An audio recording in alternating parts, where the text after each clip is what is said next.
Hello, and welcome to Doug's Front Porch, a podcast where I get to sit down with friends, old and new, and have honest conversations. Today, I welcome to the front porch Terry Berger. And Terry's a very special guest. I'm so glad that you agreed to come on, Terry, because you're my first Pennsylvania Dutch themed guest. And as I think a lot of the listeners know, that outside of this podcast, I do a lot of stuff with Pennsylvania Dutch language and culture. And I plan to have a couple of guests on in the future that have connections to that. But you're my first one, and I'm so excited. So, Terry, thanks so much for coming on the show, and welcome. Well, thank you. It's quite an honor to be the first Pennsylvania Dutch section to this. It's quite an honor. Thank you. So, Terry, let's start with this. Tell everybody where you grew up, and then we'll briefly talk about your Pennsylvania Dutch connection, and then I want to go in a different direction, and we'll come back to the Pennsylvania Dutch stuff. Okay. Well, I was born and raised for a part of my life in Nazareth, Pennsylvania. My family had quite strong roots there and in Kunkeltown, Pennsylvania. When I was 14, we moved to California, so I spent about 10 years in the Southern California desert. I went to high school and college out there. My Pennsylvania Dutch roots remained very strong while living out there. In 1986, I moved back to Pennsylvania to pursue my graduate work, and I took on a full-time job after that, and I have been living back here in Pennsylvania ever since.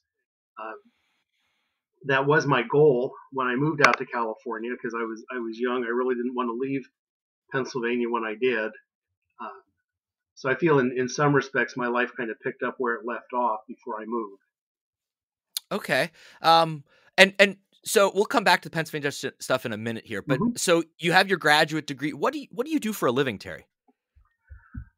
Well, for 30 years I was a clinical social worker in adolescent behavioral health unit.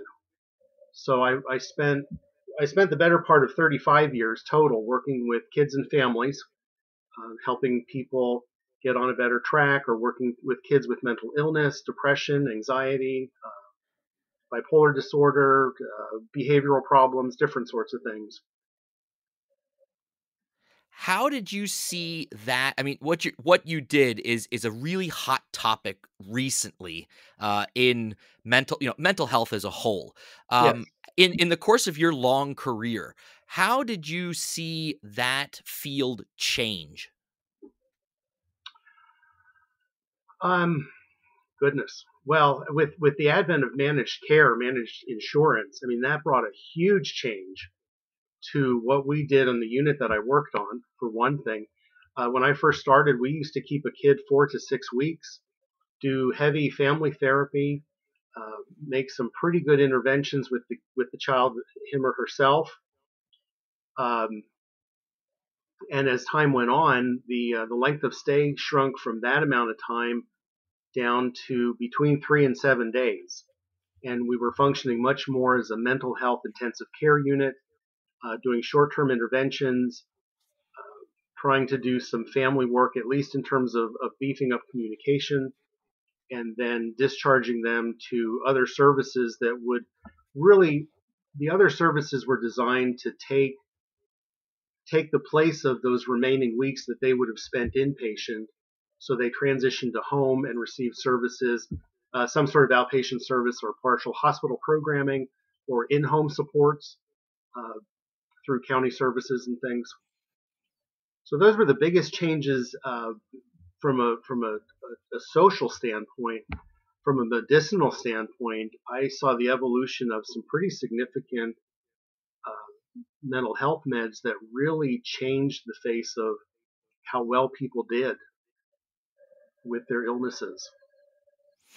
Do you think that, I mean, I would imagine that over time we're doing a better job of treating mental health and mental health issues in our country.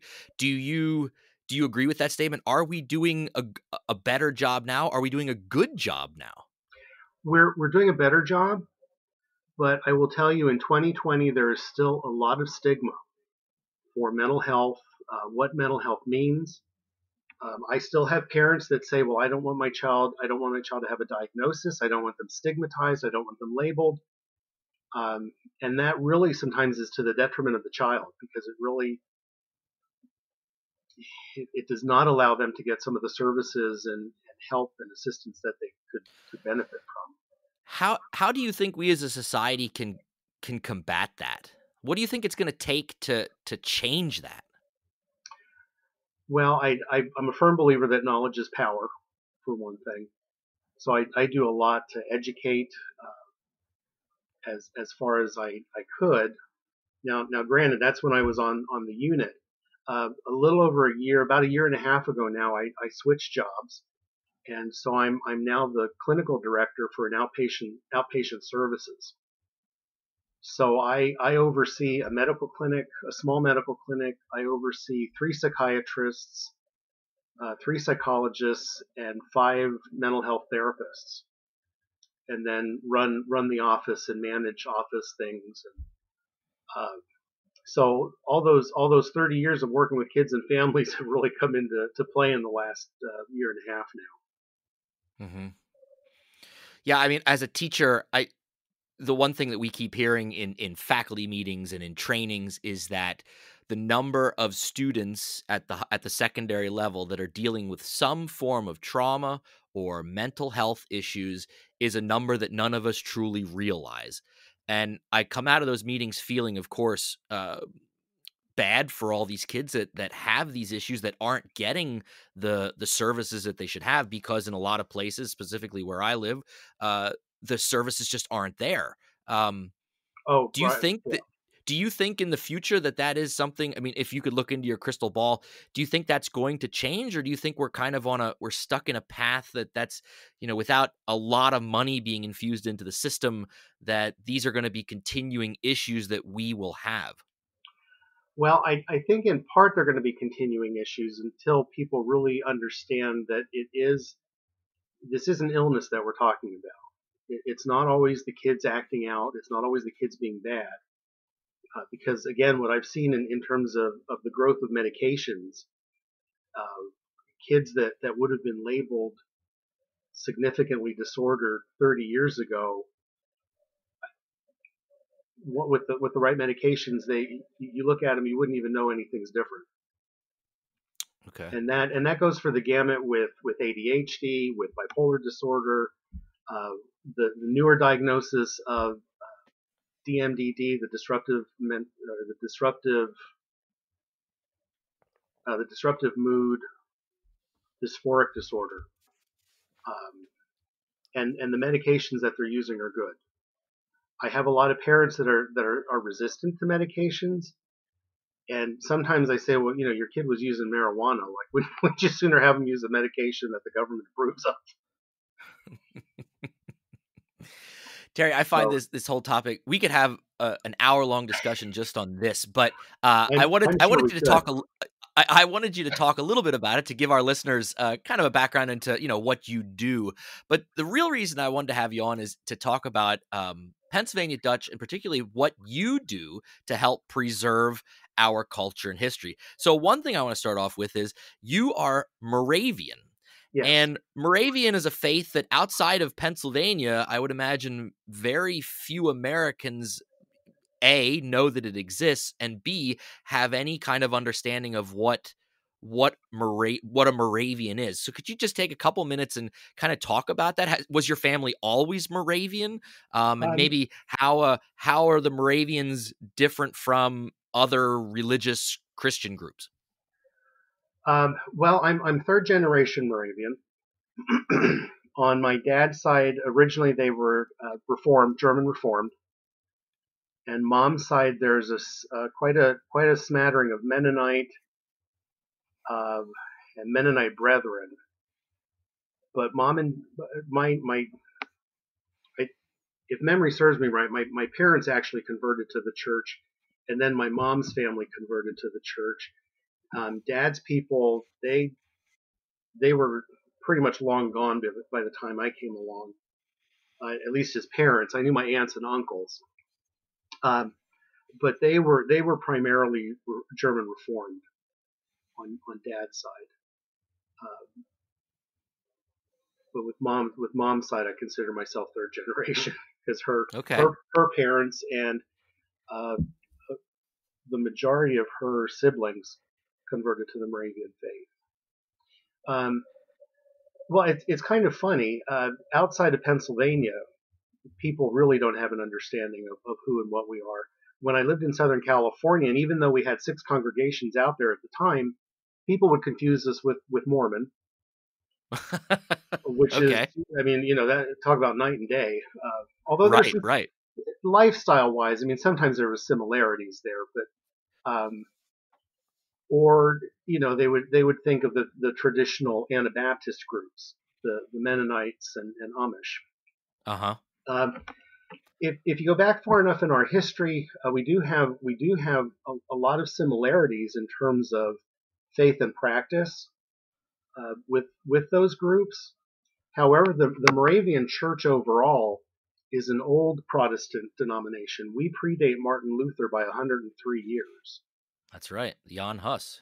Yeah, we come out of a reform movement that started in Czechoslovakia uh, in 1415 with the martyrdom of John Hus.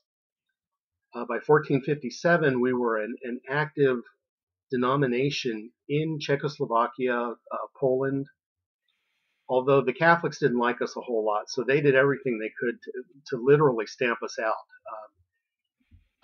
People met in basements. It was a very diasporic kind of faith. And at one point in our history, the church was really divided due to wars and things. Again, through the Catholic Church to eradicate us. So some of our people were exiled into Poland and eventually into the Ukraine in Russia, and the other half was exiled into Germany. The Moravian Church that exists here in Pennsylvania and the greater part of the United States are of that German extraction. So at that point, we became a fellowship that was very similar to what the Hutterites are now. We were a communal group. We practiced a common economy. There was a common garb. We practiced foot washing. We practiced 2 forms of baptism. We we believe that whatever point someone is that Jesus entered their life is when they could be baptized. So if parents wanted their children baptized, or if they wanted to wait, that they let them take the faith on themselves in a believer's baptism. And some of this still rings true today. Now, the Moravian Church gave up the communal way of life around the 1860s. One of the last congregations to live communally, I believe, was in Wisconsin, and they practiced that up until 1890. I think had we survived as a communal people, we would be very, very similar to the Hutterites.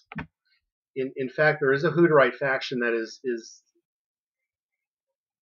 they before they immigrated to the United States, they actually rented some of our old communal buildings in Germany and England. But that's kind of where the church started. Nazareth, the town I grew up in, again until the 1860s, was a closed commune, and the only way you could live in the town proper was if you were a member of the church. And Nazareth wasn't the only town like that in Pennsylvania, correct? Lidditz was a Moravian town as well. Lidditz was a Moravian commune. Bethlehem was a Moravian commune. And the part of the impetus of that was you could live as a communal group and support missionary work much easier. And we were a very zealous missionary group early on, before modern Protestant missionary movements.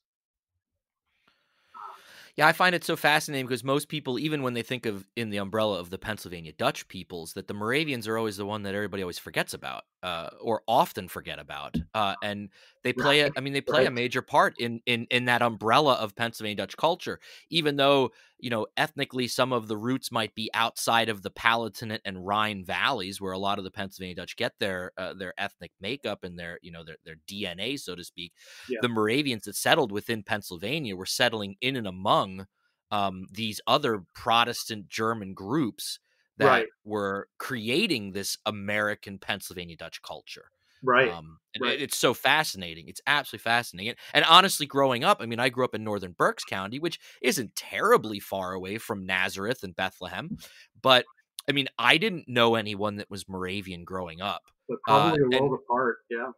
yeah, and to be honest, you might be the only Moravian that I know that I have like a friendship with, I guess I could say, because I don't know of any other people that are Moravian. So I always find it so interesting when you post stuff on social media about some of your religious practices that you guys do. I find it like, absolutely fascinating to see how you guys worship and how you celebrate your faith, because it's the Moravians have some wonderful traditions that are truly, old world traditions that are still being practiced here in, 2020 America. Very, very, very much so. I have seen things change over the years too. I mean, there are some things that I grew up with that we're no longer doing, and it kind of is a heartache sometimes. Well, you can't fight City Hall, so No, that's right. kind of roll with it. One of the Yeah, things too, I think that makes us a little different than other forms of Protestantism and Christianity. We have something called the Moravian motto, which is in essentials unity, in non-essentials liberty, and in all things love or charity. Now, what that means, the Moravians have always felt from early on, with John Huss from 1415 on, that the essential for the Christian faith was a personal relationship with our Creator. And that supersedes a lot of things. That supersedes worship space, that supersedes hymns, and it actually supersedes the scripture, because the scriptures are meant to guide and enlighten us, but the Moravians do not believe that the scriptures are the faith. Our faith is in Jesus. The scriptures tell us about Jesus and who he was, and what he can do for us, and how he can guide us, and how he can be our savior and our light. So we kind of got flack from some other groups sometimes because we didn't see the scripture in the same light. sure. Although I, I do want to say that scripture is extremely important to us, but the essential, the kernel of the faith is that personal relationship that we feel with the Creator and Jesus. Okay. Just one last question about Moravians, as is the case with a lot of mainline Protestant groups right now. Uh, what is the outlook for the Moravian congregations? Are you holding steady? Are you growing? Are you declining? Are younger families active? Well, I come from a very, I mean, my congregation was established in 1756. We were actually a mission congregation of the Moravian commune in Nazareth. so so early on, we were a missionary church, um, and a very Pennsylvania German church as well. In 1986, the last of the German was taken out of our services. Oh wow, that's So it's late. not not That's really late. not terribly long ago, right? We were still Yeah. singing a lot of German hymns, especially on our love feasts and at other times during the year. I want to say too, I mean, when it comes down to us as a denomination, we are a small denomination. There are about 30 to 35,000 of us throughout the United States. Oh wow. Yeah, so we're almost outnumbered 10 to 1 by the old order Amish alone, Yeah. Yeah. Right. which, Right. which is a little scary sometimes when you think about it. Um, but I mean, the Amish are a fast growing denomination these days. Yeah. They feel that Yeah. they're probably one of the fastest growing denominations in Yeah. the United States. Um, but that being said, we try and retain things. The church has a lot of hesitancy, and I think this is where it comes into play with the Pennsylvania German piece. So that there is a lot of hesitancy on the part of the Moravian Church, and especially in the Lehigh Valley. Sometimes I think to acknowledge its Pennsylvania German. I don't know if you want to call it ancestry or kinship. Um, we a lot of people will say, well, we don't want to be seen as a sect. We don't want to be seen as this. We don't want to be seen as that. But when the rubber hits the road, we can't deny who we are. you Right. know, Right. um, to me, just the fact that we practiced foot washing at one point makes us who part of who we are. Sure. That's a tradition that's kind of fallen by the wayside here in America. We do have several provinces that still practice it. Um, Labrador on the eastern coast of Canada, Uh-huh. and some of our other I think Tanzania, our churches in Tanzania still practice foot washing also. But here in the Lehigh Valley, some years ago, they found the tubs at Central Moravian that were used during foot washing services, and people had they weren't real happy to say the least. Uh, We don't want those on display because we never did things like that. Well, then where did these come from? you yeah, know, no, right, right. Yeah. you know. But I will tell you, I mean, as a Christian, foot washing is important to me. It I think it puts your neighbor in a whole different perspective when you're washing their feet. Huh. There is truth to that. There's truth to that. So, but Well, yeah, Terry, go ahead. growing up, were you what role did Pennsylvania Dutch language play? Did you hear it from your parents? Did your grandparents speak it? I heard it from my parents. We were pretty much what we would say Vida. We spoke both at home, Okay. but really the way that I learned the language the best, my dad could swear a blue streak in both languages. And so when I was little, I would start repeating things and then get my mouth slapped. And so what mom and dad decided, I mean, it was either my dad stopped swearing or I learned the language. That's a great. That's So great. That's a new one. I haven't heard that one told yet. Okay. so that's Okay. really that's how I learned the language. And my mom would do twice a week. She would do what she called Deutschschule with me. So by the time I got to kindergarten, I knew both alphabets. I could count to 100 in both languages. I could tell time. I could even make change, Hmm, that's monetary awesome. change. Yeah, right. That's Um, great. there were about 6 kids in my class that were still fairly fluent in what would that been? Maybe 1969, 1970, somewhere in there. Uh-huh. Um, and I was fortunate enough to have a kindergarten teacher who was also fluent in the dialect. So she would, Oh, that was good. yeah. My first grade teacher was a woman from Philadelphia, and let's just say that didn't end well. My mom and dad actually wound up taking me out of that class and put me in a class with Mrs. Kleintop, who was Pennsylvania Dutch. So Yeah, with a name like that. yeah. So the way I got to know you, Terry, was through what you do for our culture. And Terry is I don't want to call you a reenactor because you're not a I don't think like you could consider yourself a reenactor. But what No. Terry does that I think is so wonderful is that he volunteers at the Pennsylvania German Cultural Heritage Center in Kutztown at their 3 events that they have every year, and then also at the Kutztown Folk Festival, where he demonstrates traditional Pennsylvania Dutch cooking Hmm. predominantly on wood cook stoves. Yes. I'm going to start with this question. Why do you do that? Why do I why do I do the demonstrations, or why do I cook on a wood stove? Well, both questions. Well, I've cooked on a wood. I've used a wood stove off and on for a good almost 40 years. Um, there's something, and I didn't grow up with one, but my mom would, when she was teaching me how to cook, she would say, well, now if you had a wood stove, you would do this, or you would do that, or this is how you could tell if it was hot enough to do whatever. So I kind of grew up with some lore about them, and I kind of fell in love with Hmm. them. They're pardon my phrasing, but they're sturdy gals. Yeah. um, and there's just something wonderful about them. For me, in part, they fit into my very pragmatic nature. So in the winter, when I use my wood stove, my cook stove here at home, not only am I cooking on it, but it also heats most of the downstairs of the house. Sure. It saves me electricity and it saves me fuel oil.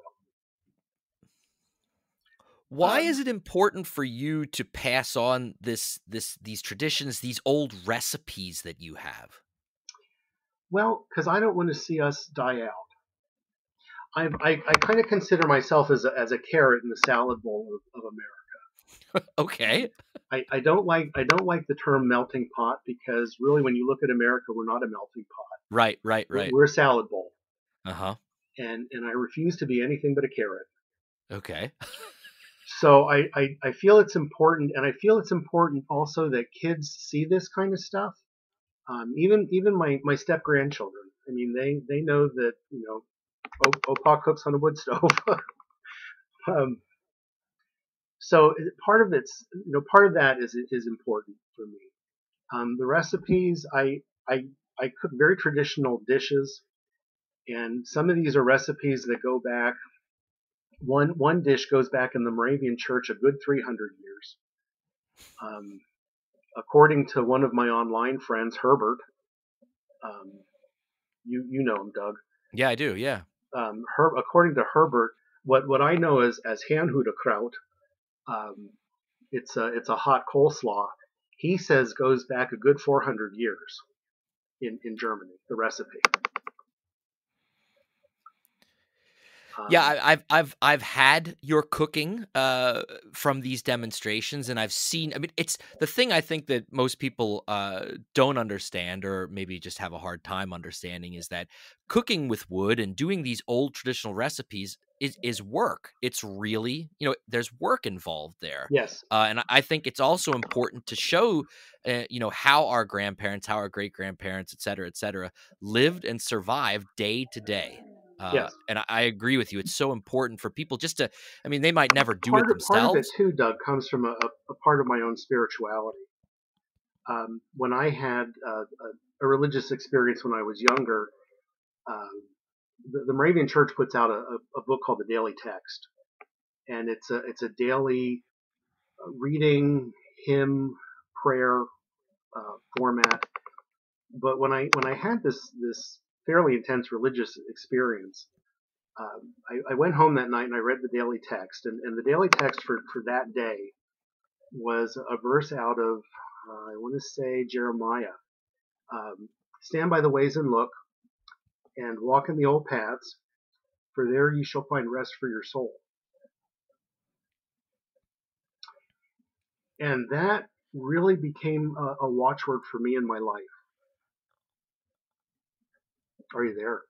Yeah, I'm Okay. intensely listening, Terry. This is Oh, great. okay. Um, I mean, that really guided a lot of my life. I always had an interest in antiques and older things to begin with, but I felt like God gets me, you know. Okay. Um, so and I still, I cook on a wood stove. I have electricity in the house, so I'm not that off the grid. Although at one point I did live completely off the grid. I spent about 6 years completely off the grid and drove my parents completely nuts. Um, but I still use a treadle sewing machine, even though it's a modern sewing machine. Um, I still prefer those kinds of things, and it again for me it's guided by that stand by the old ways and finding peace for your soul. When you do these demonstrations at the folk festival or at Christmas on the farm, what seems to surprise your audience the most? Well, the versatility of the cook stove is one thing that really just amazes people. One thing, and again, it's that pragmatic nature of mine. Uh, even in a wood burning cook stove, there is a way to turn your oven on and off. So when your oven is not turned on to use, you can it still is about 250 to 275 degrees in the oven.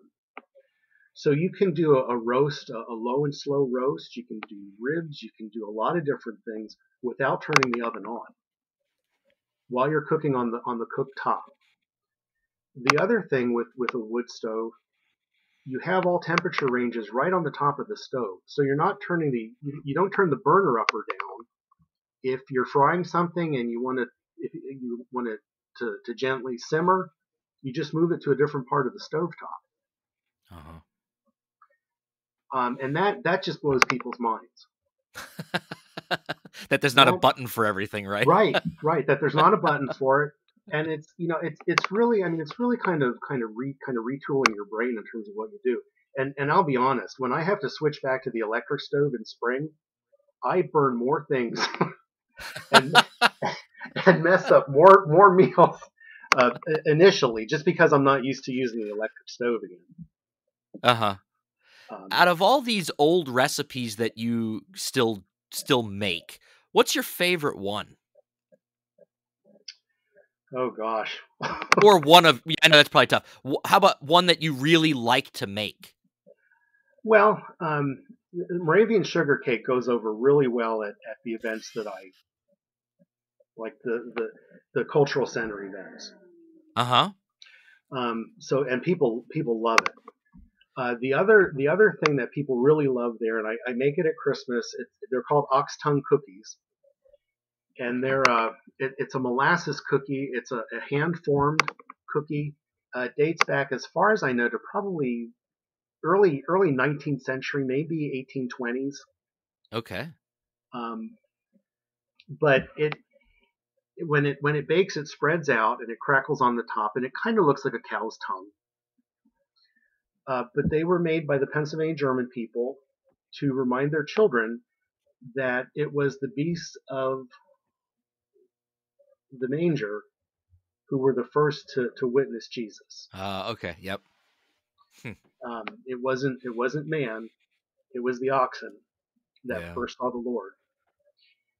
And so I tell people that, and they want the recipe. So of course, these days, they don't write it, they don't copy it by hand. They just take a picture of Yeah. it.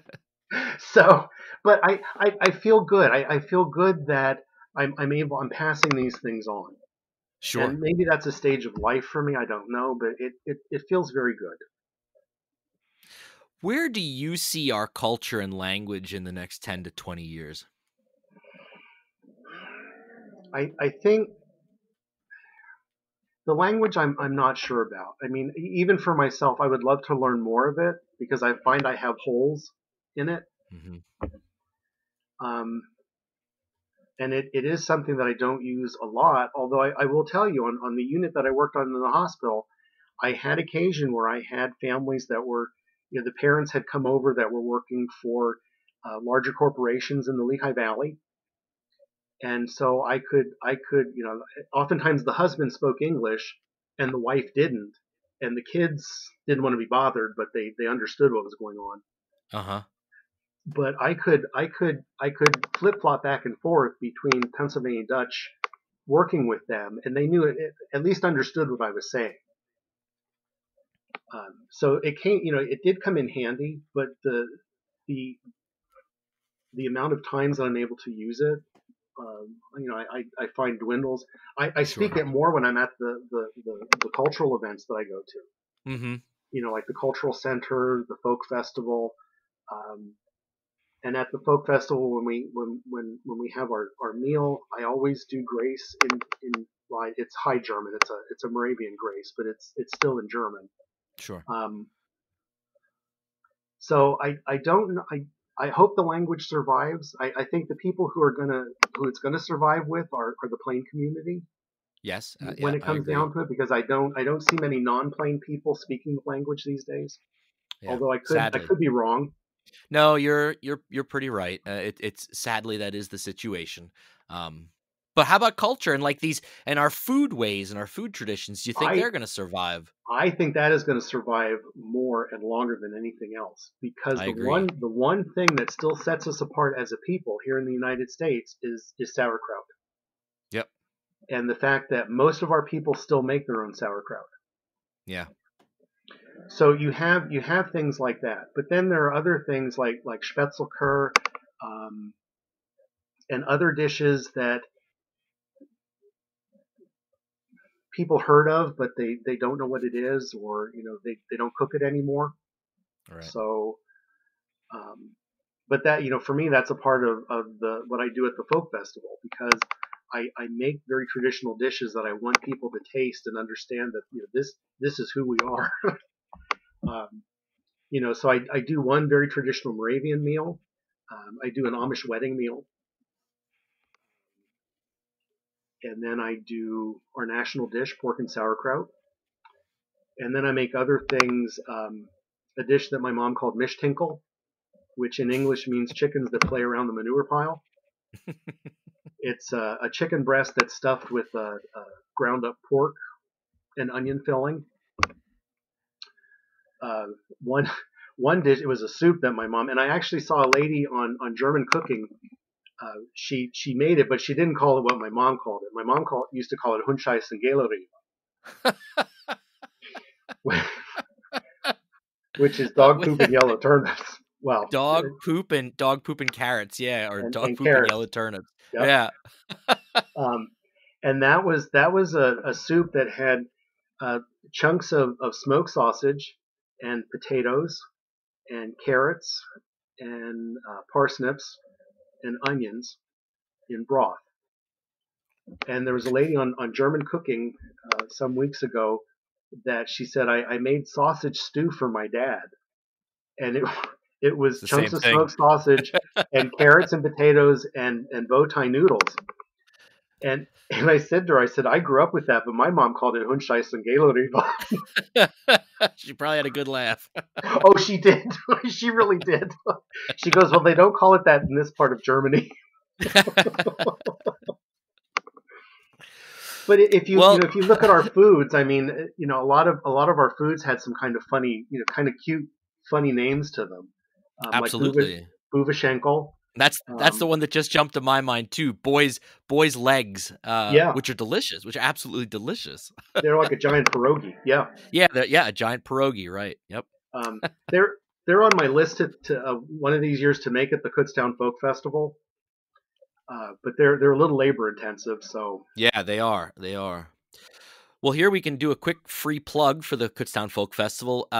We're recording this episode in May, and at this point, May of 2020, at this point, the festival is still on. We'll have to wait and see based on the coronavirus if that's the case. If you're listening to this episode after that, then you can try next year. But the Kutztown Folk Festival, for those who don't know, is the largest, I don't know if it's the largest, but it's the oldest cultural folk festival in the United States. I don't know what year this is going to be. It's old, though. Dates back into the 1940s. Am I right? Something like that. Late 40s, yeah. early 50s. No, Yeah. 1940s, yeah. Yeah, I believe after World War II. Yeah, right after World War II. So it's a week long, well, a little bit more than a week. I think it's like 8 or 9 days now. It's always around the first week in July. And I'll put a link to the festival in the show notes, but it's kutztownfestival.com. And it's everything Pennsylvania Dutch, Pennsylvania German culture. There's food available, there's demonstrations, there's history lessons. You can learn a little bit about the language. You can meet artists at work. And every year, Terry is there in the old summer kitchen. And every day he's cooking a meal that you can sign up for and actually sit down and enjoy, or you can just stop by and watch him cooking on this wood fire stove in the middle of July when it's always 90 some degrees and 100% humidity. But it is, he will greet you with a smile and answer any questions that you have. So I would highly recommend a trip to the Kutztown Folk Festival. And also the Pennsylvania German Cultural Heritage Center does an Easter on the farm, a Christmas on the farm, and what they call a Heimet Fest, which is always in the fall. And oftentimes Terry is there also demonstrating this old style of cooking. And I'm so thankful that you do that, because you are passing our culture, our history, our food ways on to not only Pennsylvania Dutch people that maybe have lost touch with it, but you're also introducing it to people that have nothing to do with Pennsylvania Dutch. And they almost always come away with, of course, learning something and maybe even finding out a new recipe that they can try on their own. So I just think that's so wonderful that you do the work that you do. Thank you. No, thank you. So I end every episode with 10 quick questions that have nothing to do with anything we've talked about before. All you have to do is just fire answers at me. Are you ready? Oh, boy. Now, you'll be fine. Okay, here we go. Question number 1. What is your morning drink of choice? Coffee. How do you take it? Cream and sugar. Me too.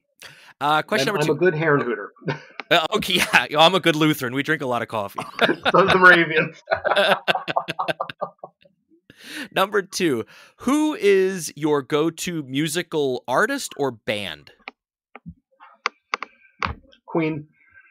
Oh, great answer. Great answer. Three, what movie can you watch over and over again and it never gets old? Silverado. Oh, okay. Four, what's the last thing that you read?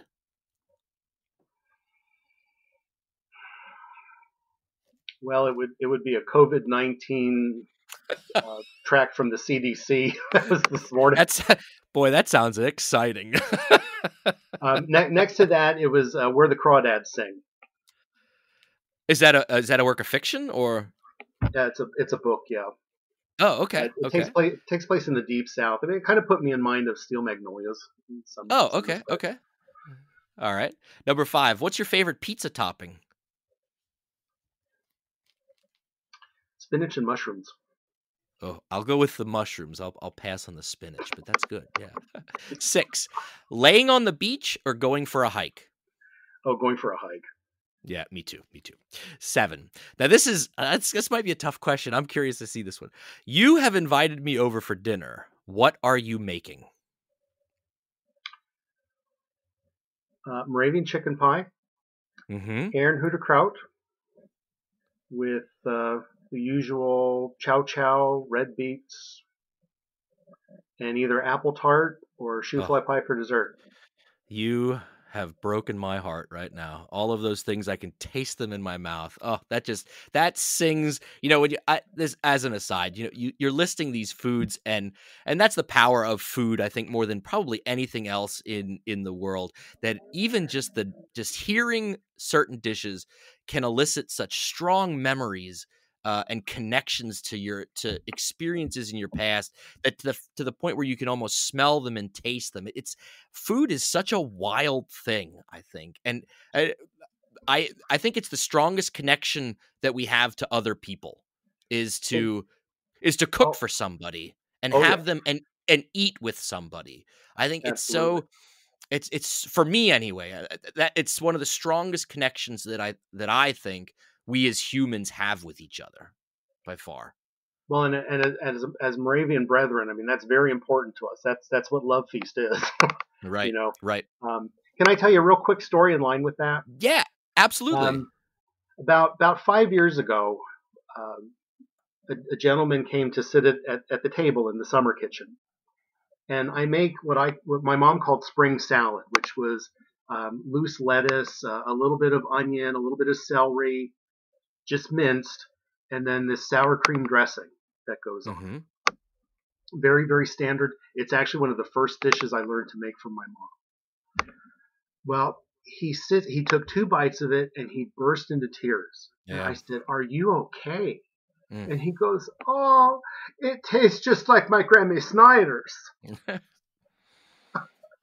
And he hadn't had it in years, and it brought some all these memories of his grandmother No, just flooding back to him. yeah, Yeah. it is unbelievable to think that just something as simple as a salad dressing can Hmm. do that.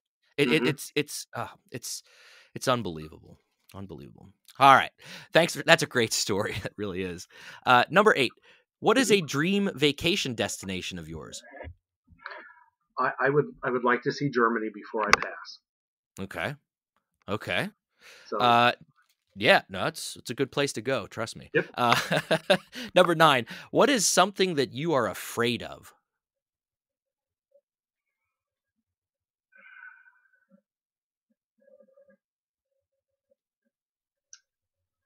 Well, there aren't many things, Okay. but I,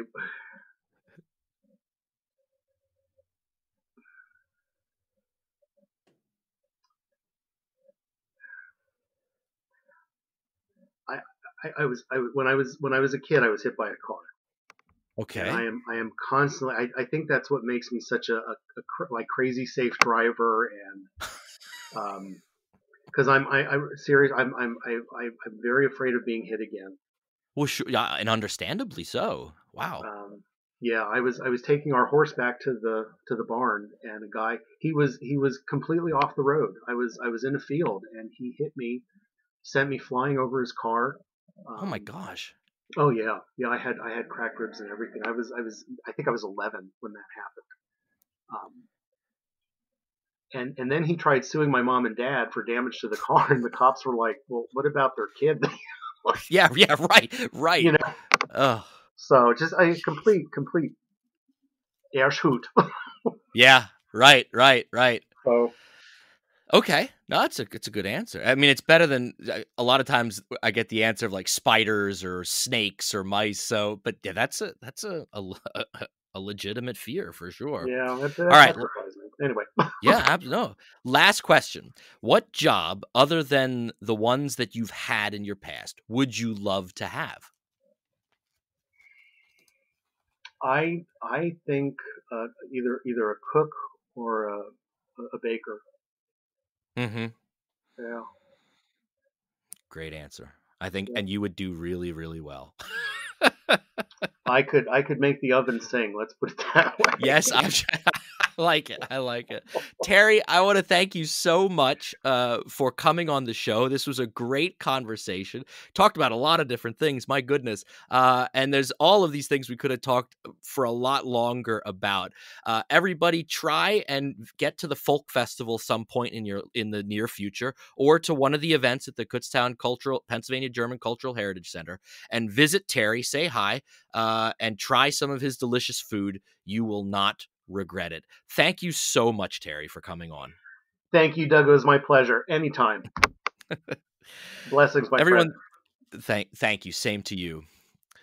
Thank you for listening to Doug's Front Porch, a conversational podcast with your host, Doug Mainford. If you enjoyed this episode, I'd love for you to subscribe, rate, and give a review on iTunes, Spotify, or wherever you get your podcasts from.